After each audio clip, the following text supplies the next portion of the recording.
I, 31F, grew up pretty poor. I don't remember it well, but at one point my parents and I were only able to afford to eat beans and rice. My parents have since been able to pull out of poverty, and while they aren't rich they are comfortable, and I have used a lot of what I experienced as a kid as motivation to be super careful with my money. I got a job in high school, worked odd jobs on the side, saved up every penny, rode my bike everywhere instead of driving and paying for gas, and by the time I moved out of my parents' place I had a little over $17,000 in my savings. I don't have that much tucked away anymore, but I have investments and emergency funds and take my family's finances incredibly seriously, as I never want my children to experience what I did as a kid. Mine and my husband's financial choices afforded us the opportunity to purchase a home in the beginning of 2015, which we bought 50-50 with his mother. He paid his half up front, I made a large down payment, and his mother covered the rest with an escrow agreement that I would pay off what she had purchased. I have since completely paid my half and the house is fully owned by myself and my husband. It's a 4-bedroom, 1.5 bath, 2-story home with a finished basement, attached 2-car garage, on a double lot.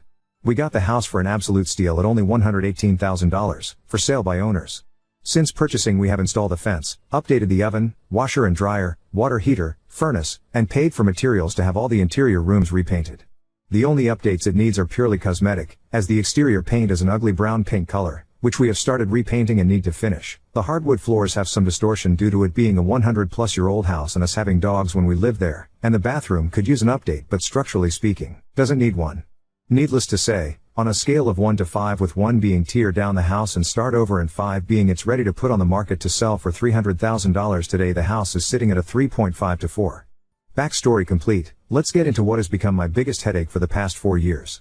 I have a friend, let's call her Carly, F27, who had incredibly similar experiences to me growing up, but struggles with finances and has never seemed to get the hang of keeping any sort of savings over $50 at a time. I'm not sure if it's a lack of self-control, or that she's simply too focused in the moment when she gets paid and doesn't think to look in the long term, but she consistently makes her lack of funds everyone else's problem. I don't blame her for having issues with money, as learning to create a budget isn't exactly taught in school, and it took me years to learn to find a healthy balance, and the freedom of being able to buy whatever you want with no restrictions is super tempting, but at some point you have to learn to take responsibility. During the course of our friendship, I have helped her build countless budgets based off of my own. I made roughly the same amount of money as her, but each time they failed for whatever reason. We tried different ways to try to trick her brain into realizing that money sitting in her account wasn't to be touched, as everything needed to be used for bills, etc., and each time she would wind up still using every penny. It finally came to the point where I refused to help her with her budget anymore, because she never listens to my advice, and when I pointed out the easiest and fastest method to get her spending under control was to get a payee, she said she didn't need to be treated like a child who receives an allowance. Fair enough. I washed my hands of that topic.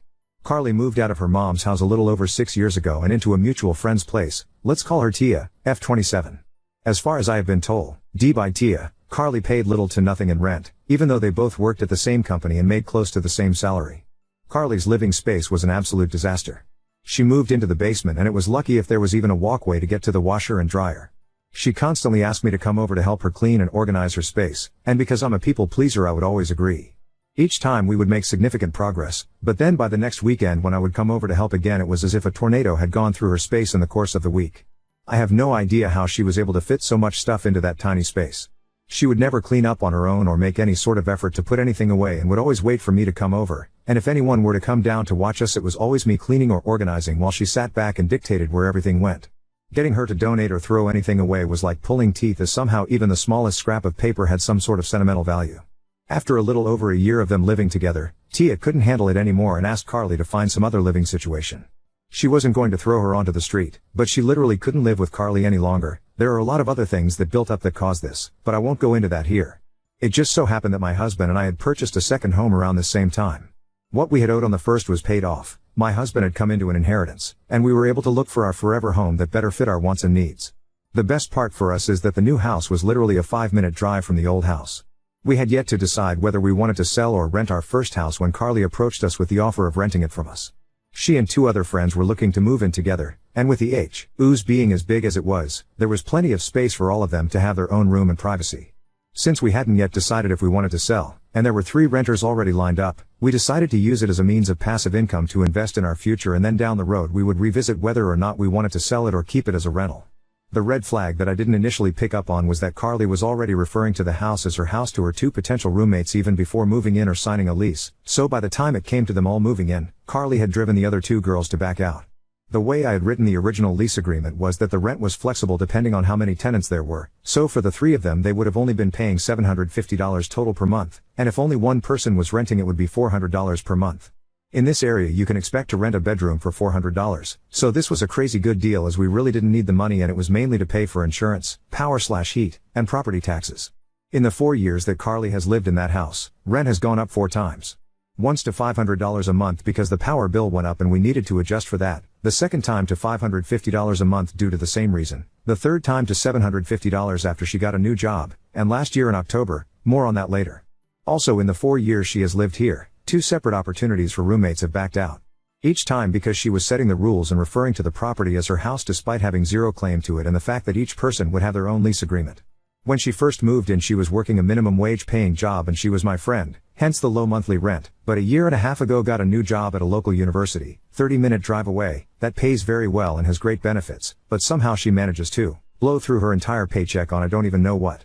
Also during the course of these past 4 years she wound up owing me $750 in back rent as she repeatedly was unable to pay me the full monthly amount due to repeated miscalculations in her budget and overspending on garbage, which she then stuffed into mine and my husband's property. My husband and I realized after a couple years of being landlords that we aren't cut out for it. We have too much on our own plates and had no time for upkeep, and Carly wasn't holding up her end of the rental agreement that she had signed. We talked about it and settled on the decision to sell, but we of course didn't want to throw Carly onto the street and informed her of our plan. She proposed to buy it from us and started going through the route of getting a loan. During this process she realized that the house wasn't what she wanted. She wanted land and the house itself was far too big for her. She told us that and we understood, and I even helped drive her to meet with realtors so she could check out other options to buy houses elsewhere, but each one fell through as she discovered that she wasn't going to get a new homeowner's discount or bargain with any loans that she looked at, and all of the loans required at minimum of a 10% down payment, which she of course didn't have. This is where the entitlement starts. Carly wasn't going to be able to buy a home, at least not the home she wanted, and settled on buy our house. We had briefly talked at the very beginning of her tenancy that we may consider a rent-to-own situation, but no agreement had been made. No sale price had been decided, no appraisals or property inspections completed, nothing had been signed. It was simply a comment that we had made in passing and then chatted about later, again in passing. She took it as gospel truth and said that if she bought the house that she expected the 2.5 years of rent she had paid us to be comped off the total sale of the hoe. I reminded her that we never signed anything about a rent-to-own and informed her that wasn't how this was going to work.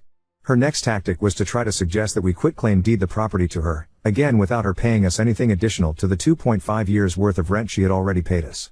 How this works is that whoever owns the property grants the title/deed to whoever they're giving it to, and it's generally a lot faster and cheaper than going through the process of buying a house, but there is still generally something paid for the property when the title is transferred. At this point she'd only paid about $10,000 in rent, more than half of which went to paying for utilities that we covered instead of having her pay them and property taxes, and she was making it sound as if she wasn't going to give us anything beyond that. I again told her that this would not be a viable option. The house was in great condition, and even with the exterior paint and repairs to the floors and bathroom was worth at least what we had paid for it, $118,000. She tried to spin it that she was doing us a favor by taking it off our hands, as I had expressed to her that we were tired of being landlords and it was more effort than we had time for. Her last attempt at buying the house on her own was to offer me $1. That's right. A single dollar. I will admit, I don't know if this was a failed joke attempt on her part, but it certainly fell flat and I was so mad I was shaking, though I laughed it off. Side note, during the time she has lived in the house, my husband and I have some stuff stored in the garage, as Carly parked on the street due to convenience, and she suggested on multiple occasions that she start charging us rent for storing things in our own house when none of it was in her way whatsoever, and we had already made it clear that if she purchased the house that we would remove all of our property. At the end of 2022, Carly started dating Reggie, 28M. They were long distance and would take turns visiting each other, and Carly made the comment to Reggie that we were looking to sell the house, and we threw out a couple numbers, the very lowest being $100,000, but said that we of course would have to have an appraisal and look at market value, etc. He offered to buy it from us and said that he would start the process in March/April of 2023. I was relieved, my husband was relieved, Carly was relieved, everything was looking great. Some information about Reggie at the time. He is a retired Marine. He gets a monthly check from the government for close to $2,000 on top of his well-paying job. I'm guessing based on what Carly told me, but at the time he made his offer he was probably making between $4,500 to $5,000 a month.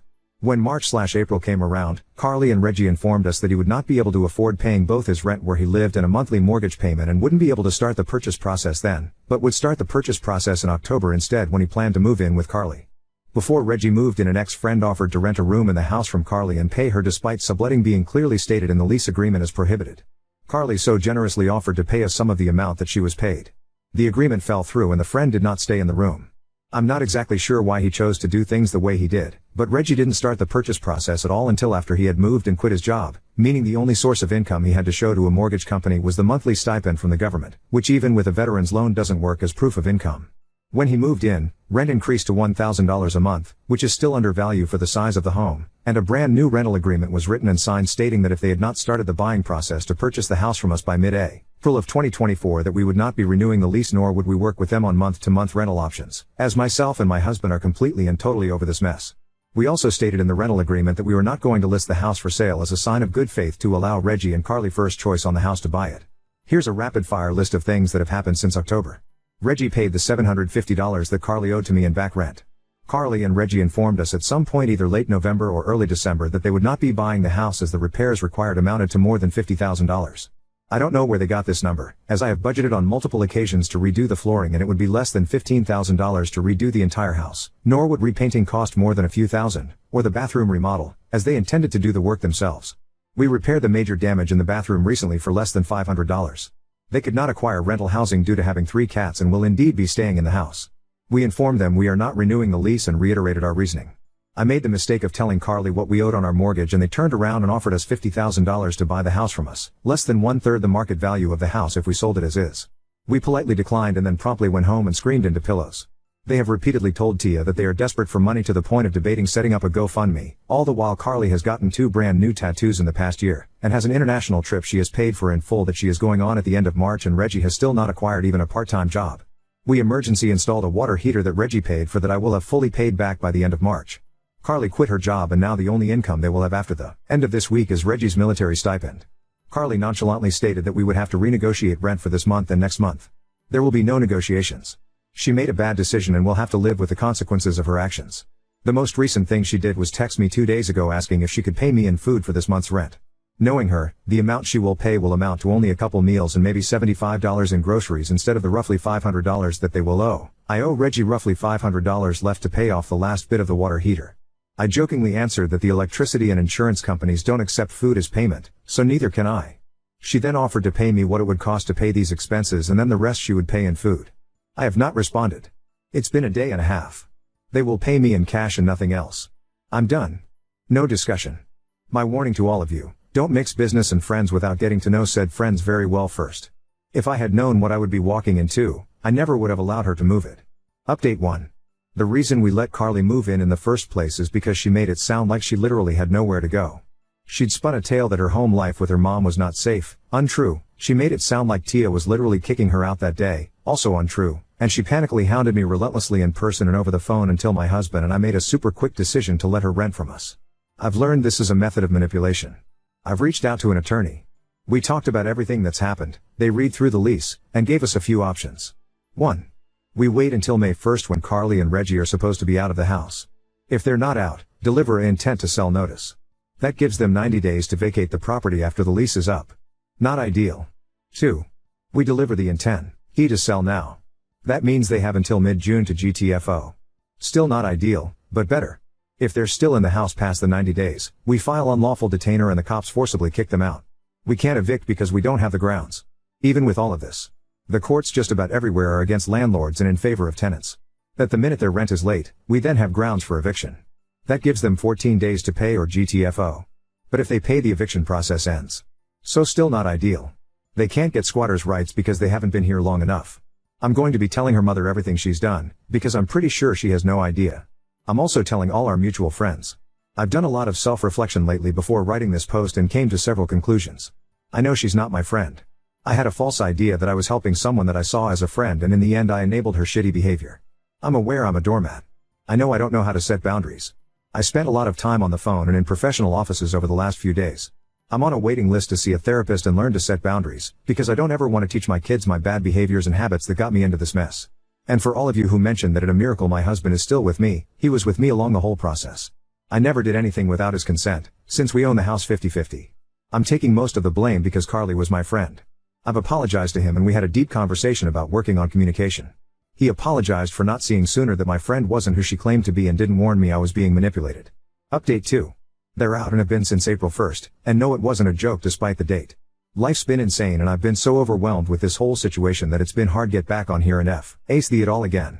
They left the house a mess, but that's not surprising. They claimed they didn't have the time or money to finish even though there was a whole month left on their lease. Honestly, I'm happy that they're out, though I am pissed about the mess. I'd rather clean up a bit instead of fight them in court to kick them out. I told her mom and showed her everything, and her mom was angry as well and told her off a couple times for 1, leaving the house in the state they did, and 2, treating me, and others, the way she has.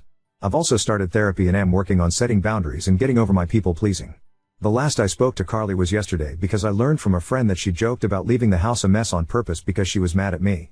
I confronted her and asked why, even if it was a joke, because even jokes have some basis in truth.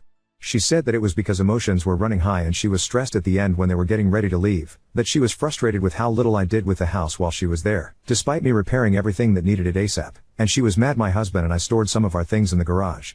I explained that 1, it's our house, we can do that, 2, there was plenty of space in the garage for her things as well, and 3, none of her vehicles would have fit in the garage anyway as they were all too long and none of them ran, so she couldn't have even gotten them into the garage.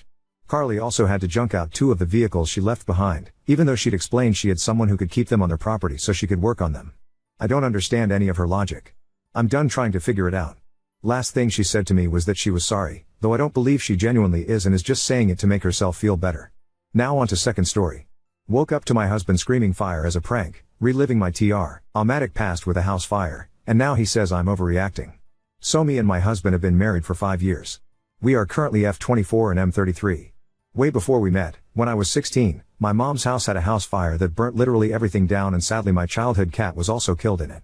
I remember my mom and brother waking me up screaming fire, fire, get up, get up. We crawled out under the smoke and luckily my neighbors had already called the fire department and they pulled us out. We lost literally everything. We were devastated.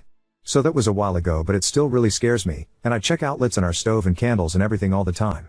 My husband knows this about me. So 2 nights ago I went to bed early because I am currently 34 weeks pregnant, literally about to pop.